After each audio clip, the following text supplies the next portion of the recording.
জুলাই আগস্টের মধ্যে জুলাই ঘোষণাপত্র দিতে হবে বলে মন্তব্য করেছেন জাতীয় নাগরিক পার্টির আহ্বায়ক নাহিদ ইসলাম। শুক্রবার দুপুরে 12:30টার দিকে ঠাকুরগাঁও শহরে বাস স্ট্যান্ড এলাকায় জুলাই পদযাত্রা কর্মসূচিতে এ কথা বলেন তিনি।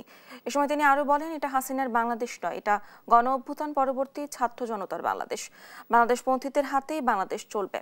যে কোনো মূল্যে সীমান্তে গণহত্যা বন্ধ করা হবে। ঠাকুরগাঁও সহ উত্তরবঙ্গের অবহেলিত জেলাগুলো আঞ্চলিক ও অর্থনৈতিক বৈষম্য দূর করা হবে বলেও মন্তব্য করেন তিনি। এ সময় এনসিপির মুখ্য সংগঠক হাসনাত আব্দুল্লাহ, সার্জিস আলম সহ কেন্দ্রীয় নেতারা উপস্থিত ছিলেন।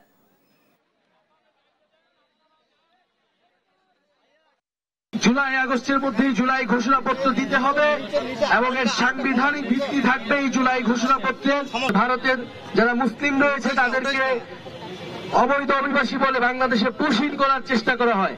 আমরা হুঁশিয়ারি দিতে চাই, এটা হাসিনার বাংলাদেশ নয়, এটা গণ অভ্যুত্থান পরে ছাত্র জনতার বাংলাদেশ।